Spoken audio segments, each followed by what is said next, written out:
Christy, this wasn't a school shooting. Wichita Police and the Cedar County Sheriff's Office making that very clear this morning, but officials say this was a domestic violence situation that started just outside of the school on Clarence and then went up to the building. You can see here where police have taped off a large portion in front of the building as they continue to work this crime scene. You can still see those intense flames right over the fire trucks that have just pulled up out here. It's as those fire crews are working this fire from multiple directions, both from the ground and from above with multiple ladder trucks. Christy, there is a line even with the sporadic rain. It is out the door of the Cedar County Historic Courthouse. It goes all the way up to the corner of Market and Elm and then goes south along Market all the way to the corner of Market and Central. And since I've been here, the length of this line really hasn't changed.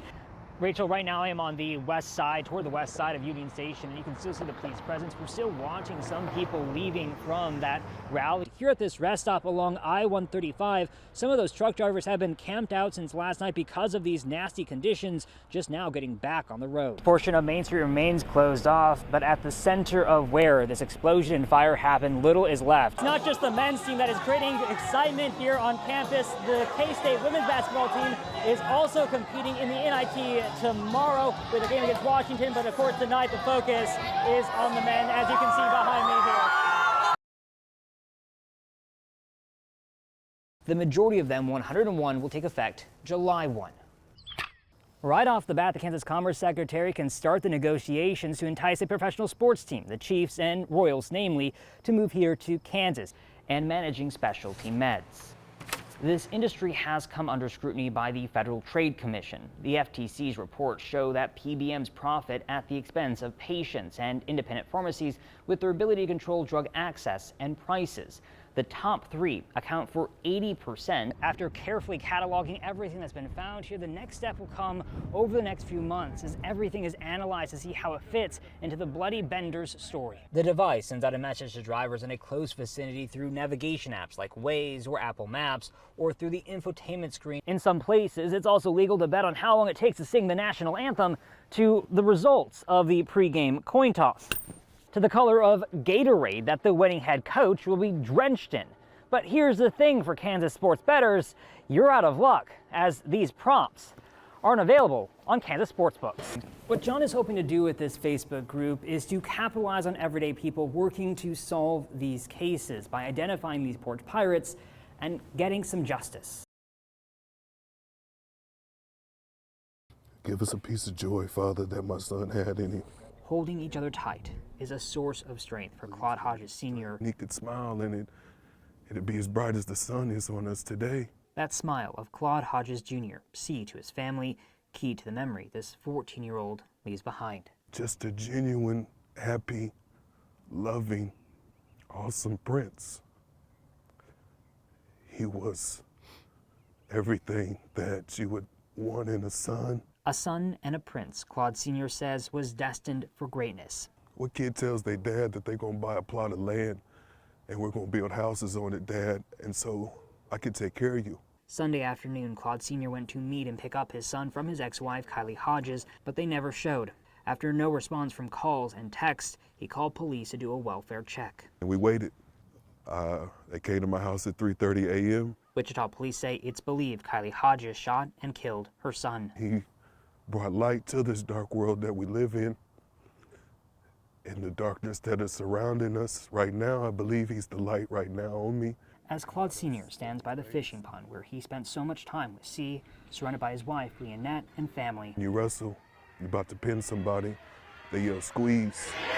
You to go home and squeeze your children. Squeeze the people that you love. In that closeness, it is love when it's needed the most. Amen. Amen. I love the hell out y'all. I love you too. Just kept hearing pops. There's no audio to this video of Kyle Walker's porch, but it's not necessary to understand the reaction it demands. Just blasting my house. All I knew was loud noises and hit the deck. Friday night, nearly 20 bullets fired by a stranger, leaving holes in the living room and bedroom where Kyle and his dog Hound were sleeping. There's a few bullet holes right above my bed. There's bullet holes in my blankets. I don't know when those bullet holes hit. I don't know how close they were to hitting me. Kyle wasn't hit, but Hound was, a bullet going through her right rear leg and out the left. There was a lot of blood. A lot of blood. Wichita police say this is one of multiple shootings and assaults connected to a 33-year-old suspect Friday night, including shooting and killing a man in Prospect Park and shooting at 3 other people on North Broadway before the man was shot and injured by police. This was a rampage. Good girl. A day and a half later, Kyle has one priority: caring for Hound. She's a very happy dog. She doesn't stop moving. She doesn't stop wagging her tail. She doesn't stop putting toys in her mouth, and she's done none of that so far. As Kyle reflects, what's lasting isn't the shooting, but generosity. It means a lot. A fundraiser Kyle set up. Honestly, all the money's just going straight to her. Goal reached in under a day. It's nice just not having to worry about those vet bills. A best outcome as Kyle wants to move on from this loud intrusion. Come on.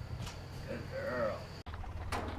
Kathy Barlow watches it dry up. People just say they haven't seen it at this point ever. So that's hard. Yeah, it's bad. She lives south of Chautauqua on a small farm with a few horses, and a pond in the pasture demonstrates it all. Come up to the trees typically.